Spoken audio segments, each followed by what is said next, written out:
listening to JRP Daily, where each day, host Justin Phillips will bring you a new topic surrounding entrepreneurship, marketing, and business. You'll also get exclusive interviews from our guests who have all found a way to turn doing what they love into their career. Stay tuned for all of that and more on JRP Daily. All right, what is up, listeners of JRP Daily, guys? This is the normal stuff here. We've got an interview today, and the interview, this one's a little bit different than usual. I have Clifford Starks on the other end of the microphone here today, and he's going to talk to us about his career. I'm going to give you his background a little bit, because normally I'm doing entrepreneurs and like finance people and like things like that, but he's got a little bit different of a thing going on. So he is actually, well, let me put him up on the screen here. Say hello, Clifford. How you doing? What is up, everybody? So you are, so this way you can correct me if I'm wrong about anything, but you graduated in kinesiology in 05. Yes. From where? ASU. ASU. Okay. So you've got a degree in kinesiology, and then you became a professional fighter from 09 to 2017. Now that part interests me a lot. I want to talk a lot about that because that's just, I don't know. I don't talk to a lot of fighters, so I want to. And you are all about, I guess, you say when you emailed me here, you said it's always been more than transforming the body. It's also the mind and the spirit. And that's what you have learned through your career as a fighter and as a coach. And that's what you help your clients to do now, is transform themselves, mind, body, and spirit. So we'll talk a lot about that too. But let's start with the fighting thing, because I have an itch to get out of that. So like, how did you get into fighting professionally? And what does that actually mean for people that might not know? Like, at what level is it professional fighting and such? What kind of fighting? So at ASU, I was actually a wrestler. Okay. So I wrestled for about 3 years. And I wrestled with some really high-level fighters who actually made it really well in the game, from Cain Velasquez, C.B. Dalloway, Aaron Simpson, and Ryan Bader. And so Aaron was actually our coach. He was all of our coaches at the time. And going out of ASU, what I started with was actually training. So I was always kind of interested and fascinated with psychology, and kinesiology goes into psychology, and it goes into the physical components too. And with that, the itch was still there. I wanted to compete, and I figured, why not give fighting a try? Let me see if I'm good or not.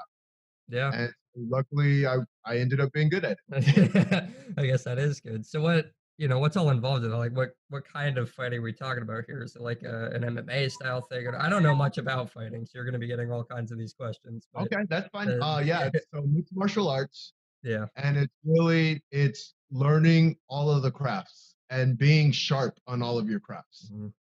And one of the best fighters I can think of is George St. Pierre, because he was good in all areas of the game. He trained with the best of the best in boxing, in jiu-jitsu, in wrestling. And that's what really tailored and crafted his skill set to what it was, because it's hard to do. It's hard to be a master in all of those areas, or at least as close to a master as you can be in all of those areas. Right. Did you like grow up with any type of fighting or martial arts lessons? Were you always wrestling, or was it kind of around college age that you started getting into? I had always been wressling. Not always. I started wrestling in high school, actually. Okay. So I started wrestling my freshman year in high school, and I took a knack to it. I like competing. I got into football as well, and I was in track and field, and I just love the process of having competition. Yeah. Yeah, that's really cool. And another thing with wrestling too is that it's a big like discipline sport, right? It's like wrestlers end up being the most disciplined people. And I've listened actually to shows similar to this before. They say that wrestling, and I think they say wrestling and gymnastics. I think gymnastics, they say, tends to make like the best athletes overall. That's another very disciplined one. But wrestlers always just come out they always seem to be successful in whatever it is that they do, because you kind of learn the process of being disciplined through wrestling. So just say that was true for you. And had you not wrestled, do you think that would affect the quality of the other kind of sides of your life at this point? Yeah, I mean, really what it comes down to is as a wrestler, they weed you out early. I'll say that. Yeah. They weed you out early. And that's not to say you can't go back in, but it is to say if it's not for you, it's definitely Yeah. not for you. And so wrestling's a very unique sport because there's such a grind, it's so intense. And it's going to test you. It's going to test you mentally. It's going to test you physically. And there's going to be times you say to yourself, why am I doing this crap? Like it's not an easy process. It's not an easy process. And I think the reason wrestlers do so well in everything that they do is because they know there's going to be that portion of pain or adversity. But on the other end of pain and adversity, that's where the source is. That's where I've made it is. And so they know that in any process, that's in any process. Sometimes we have these glitz and glamour of, oh, it's going to be nice. It's going to be easy. Law of attraction. You just pray for it and it's going to fall into your lap. And it's like, you do need to have that thought. You have to know it's going to happen, but you're going to deal with pain. You're going to deal with adversity. You're going to deal with tough times. But when you get through those, it's all going to be worth it. Yeah. No, that's absolutely true. And I can just see that with the wrestler. Even when I think back, I definitely didn't think it at the time. When I think back to like who was on the wrestling team in my high school and growing up and things like that, like it kind of amazes me now how much they just put themselves through to, make whatever weight they're trying to do and all this, they have to be disciplined with their diet and they're in the gym, they're lifting, it seems like around the clock almost, and just doing all this. So it's crazy what they put themselves to, but it's good. And then that, like we were just talking about, translates to other areas of their lives.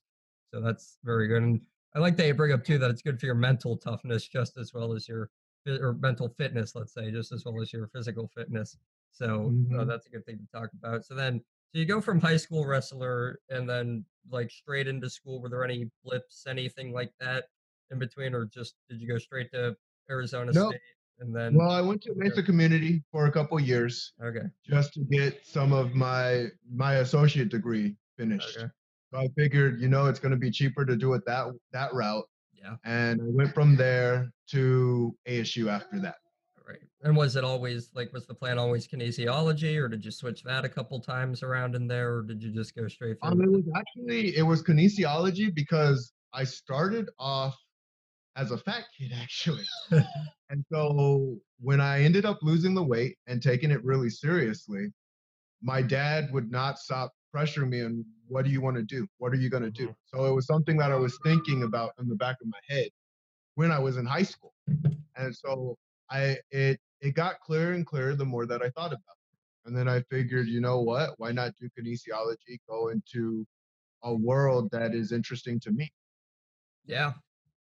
What was like the plan? What did you think you'd get out of that at the time as like a job? Were you going to be like a physical therapist, physical trainer, or anything of that nature? Did you were you just planning on going straight into fighting? Like what was the? I wanted to just do personal training. I wanted other people to feel the success that I felt because it was one of the best feelings ever to really go from weighing around 280 pounds to under 200. Like it was awesome. Yeah. And so having that, I wanted others to experience that same feeling, that same success. Yeah, that's awesome. And what external factors helped you kind of get there? Would you say, like, if you were given your little like Oscars speech, like the little stereo, like I'd like to thank this person, that person, this company, like who else outside helped you? Would you say the most in your life getting from where you were to where you want to be? That's an interesting one because as a kid, it was mostly my mom and dad. Yeah. As an adult, it was everybody. Okay. See, I didn't see it that way at first. But you can take the struggle, you can take the hard times, you can take the doubters, you can take the misbelievers, you can take the people who have hated on you and use that as energy too. Yeah. And you can take your support system, your people who are going to rise above, your people who are going to be there no matter what. And that's an energy system. Yeah. So everything I've taken, I've learned what not to do in my life. I've learned what to do in my life. I learned how to treat people in my life because they say, don't treat someone the way you wouldn't want to if you wouldn't want to be treated that way. But sometimes that's harder for people to do because they're not used to living in anybody else's world. They're so used to living in their world. Yeah. Yeah, that's very true. So that's a good point. I do have a good friend that's just wrapping up his kinesiology degree at Penn State right now. And could you explain just a little bit more? Because I know there's going to be someone out there listening to this that might not know, but explain exactly like what kinesiology is, or like define that for us and what you did in school actually. So yeah, kinesiology in a nutshell is the study of movement. Yeah. And it basically goes on, we touch on psychology. We touch on psychology of athletes. And we also touch on biomechanics and biology. Okay. So we go into the body's framework, how the mind works, and how to do functional exercises to help people find success, either if they're injured or if they're already healthy. Yeah. All right. That's a good explanation of it. So that's cool. And then you said as time went on, you kind of got more interested in the psychological side of just the world and how things work. I mean, I don't blame you for that. I found myself in that situation too. Like how the mind works is such an interesting thing, I think, to everybody. But what have you done since like what have you done outside of the classroom to kind of educate yourself, or like what kind of further? I read as much as I can. And they also say there's the difference between theory and application. Yeah. So I could read 800 books on how to ride a bike. But if I don't get on my bike, I'm not going to learn how to ride the bike. Exactly, yes. So with reading up on psychology, one, it's fascinating to me. And then on top of it, training as many people as I trained, coaching as many people as I coached, and seeing what processes work and what processes don't work. And really, like, even my message is about greatness within. And greatness within means to stand at a certain level, to stand for a certain standard, and almost to take on the most difficult challenges you can, so you can see how far you can go. And not only do you see how far you can go, you see how far you can push another individual. Because there's people, like I said, when I was ready and I wanted to go from 280 to less than that, I wanted it. I really wanted it, you know? Yeah. But a lot of people, they have their New Year's resolutions. Right. They don't want that. They don't want that. Like, it's just like, oh, you know, I think I'm going to try this. Yeah. And I took it as a personal challenge, though. Yeah. Like, I took that as a challenge. Like, how can I make those who don't want it to at least be healthy? How can I do that? And so what I started doing was going very indirectly. Fitness was indirect because they didn't directly want it. And that's what I learned. Exactly.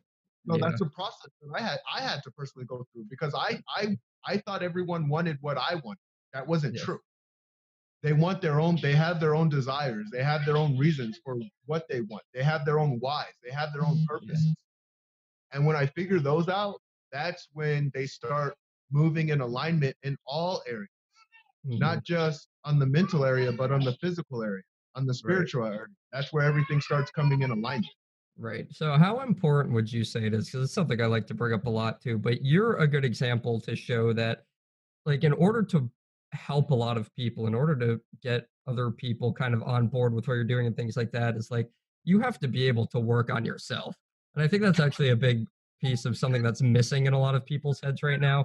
It's like, if you can't handle yourself, or if you can't, dare I say, fix yourself, you know, or kind of solve your own problems, then you're not going to do well at helping other people solve their problems. What do you do right now for like a living? So currently, transformational coach. Transformational coach. And a speaker as well. So I'm a keynote speaker and a transformational coach. That's really awesome. So yeah, that's really cool. I have a good friend actually in Colorado that he's a client of mine for video editing, but I've become very good friends with him too. He's, I guess you would say, transformational coach, definitely like a high performance coach, I'd say too. And I love talking to you guys, both of you. His name's Jeremiah Sullivan. And but he's in the military in special operations. He's like a commander, all that. He's a great dude. And I just love talking to you guys, because both of you guys, and I can tell this already with you, are people that work on yourselves. and then kind of, you're leaders, you're not bosses. And so I think that plays a huge role. You're familiar with Andy Frisella in First Form?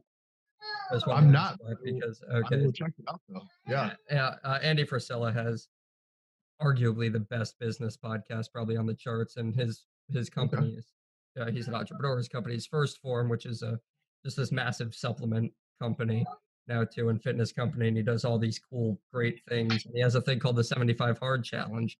If you go on Instagram and you look up like hashtag 75 hard, you'll see it all over the place, where he's doing it's a challenge for people to take to help them transform themselves physically and mentally. He calls it Awesome. 75 hard, and it's really simple, but it's really interesting the way he set it up, because it's the challenge is just you have to go 75 straight days on a diet. The rules are you have to be on a diet strictly, no cheat days over the 75 days, like whatsoever, like zero exceptions. Drink a gallon of water a day, read 10 pages out of a book every day. Oh, nice. One of them's, but it's this cool thing. And it's just 5 seemingly simple tasks. And the one is work out twice a day, and one workout has to be outdoors.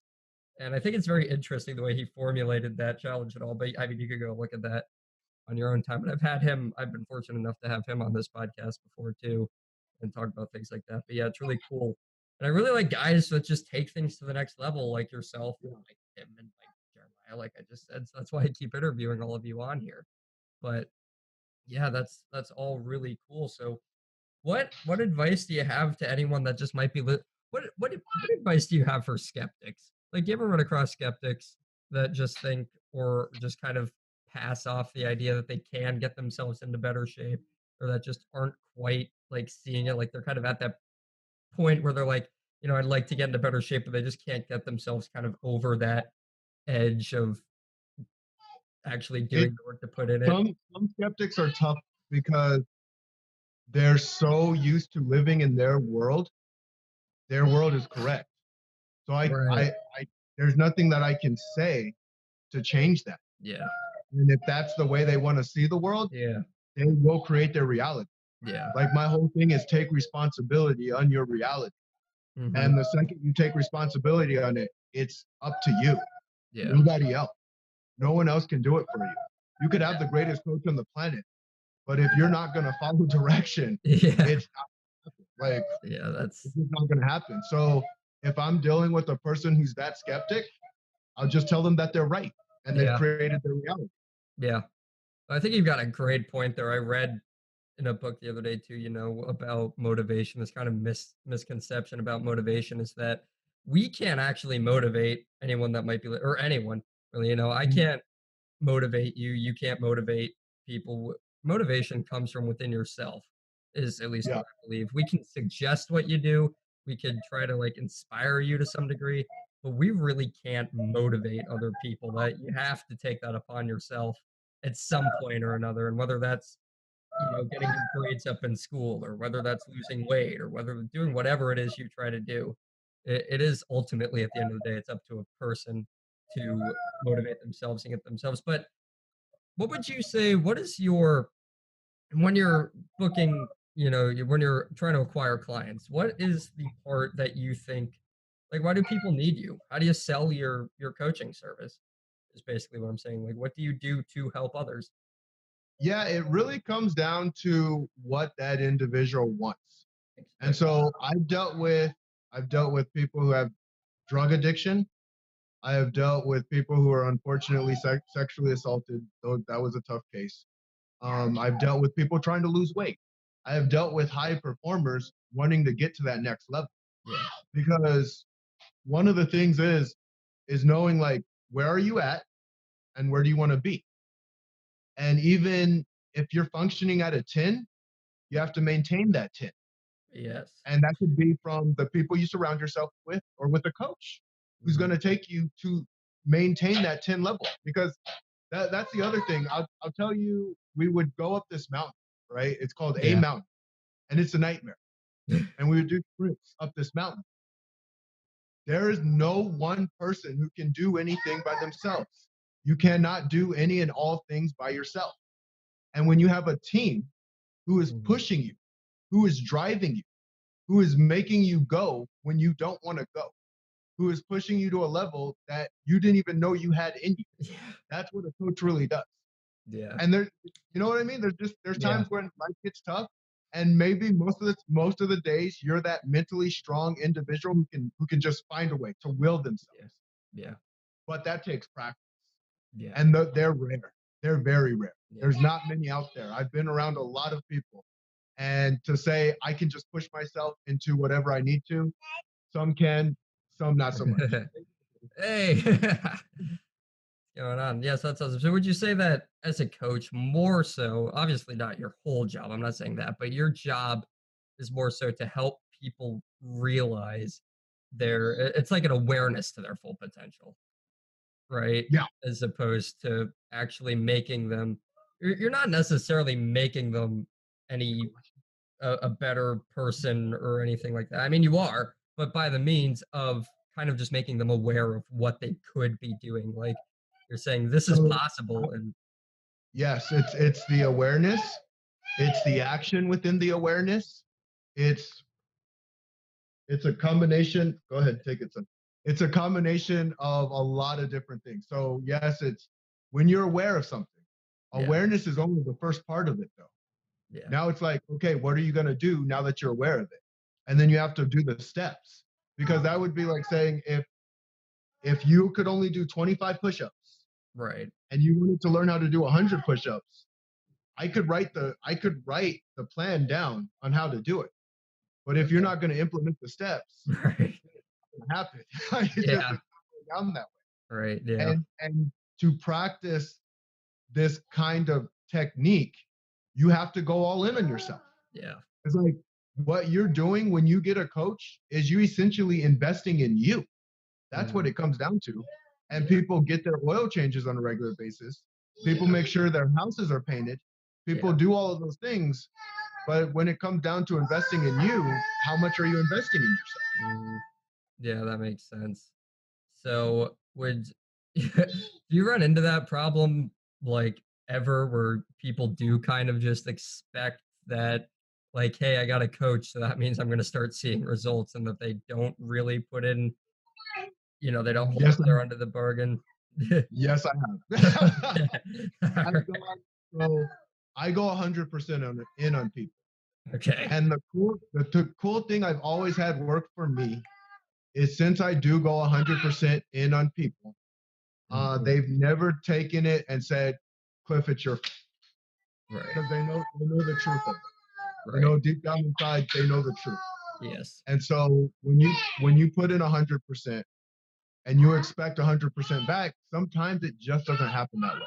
You Yeah. can give 100, and if they're only given 50, Mhm. then the results aren't going to come. Right. Yeah.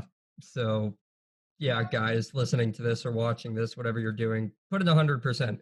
That's what we're trying to say, I guess, here at the end of the day. But yeah, that's very cool. So what is do you do like remote kind of, do you help people around Arizona where you live there, or do you do online coaching, or what do you do? So I've been focusing on Arizona, but now I'm going to start doing online coaching as well. Okay, so is there anywhere that you'd want people to find you on the internet or anything like that Yeah, you so plug real quick? I do have a website, Okay. cliffordstocks.com, Okay. and you can also email me at info@cliffordstocks.com too. All right. That's very good. So people can get a hold of you that way. So that sounds great. So I'll ask you a couple more questions here. We'll get it wrapped up. But if you could go back to whenever, let's say the beginning of your life or somewhere in your childhood, is there anything you would do differently or that you would tell yourself early on that you wish you had known when you were younger, before you got to college, maybe before you got to wrestling even? It would have been nice to know how to invest at the time. But other than that, That's fair. I thank my dad for allowing me to take responsibility of my life. So Right. everything that happened to me, it happened to me because I made it happen to me. Right. And you don't know what you don't know. Yes. So when I was younger and I'm learning and I'm adapting and I'm growing and I'm going in on people, I Mm, only could do what I knew. right. But now looking back, one, I love the path that I took. but I wish I would have invested in some things. Yeah, that makes sense. And I love I could not agree more with the accountability and the self-responsibility that you're preaching here and saying that you wish you would have known sooner to kind of take responsibility for everything that happens to you. Because I'll tell you and everybody else real quick. Last summer, I read a book called The 10 Pillars of Wealth by Alex Becker. And there was a chapter in his book that was called Everything is Absolutely 100% Your Fault. And I read that chapter going in with the normal mindset where I like to blame everyone and everything else about anything. And after I read that chapter and started seeing that it's more so about, controlling what you can control and making your life the best you can from your perspective. And if there's something you can't control, then just kind of forget it and put your energy into what you can control in order to make it better. I always use the example of getting like money stolen from a business. That's not your fault. I don't like say everything is your fault because that's not true and people take that the wrong way. But the point is, if you get $20,000 stolen out of your business, blaming the person that did it, blaming blaming the bank, blaming this, blaming that is not going to erase the fact that you got $20,000 stolen from your business. And you have to figure out what you can do in order to make it not happen again and change what you can about the situation. So I love that. I talk about that on here all the time. And I think that's a pretty good note to end on because that self-responsibility just resonates so much with me. So again, guys, you can find Clifford here. You can find out a little bit more about him. You can email him info@cliffordstarks.com. Is that the email that you can get hold of him? And then obviously the website is cliffordstarks.com. So it was great talking to you, man. Hey, thank you, Justin. I appreciate it. No Thanks problem. for having me. So, yeah, thanks for being on. So we'll see you around. Thanks for listening to JRP Daily.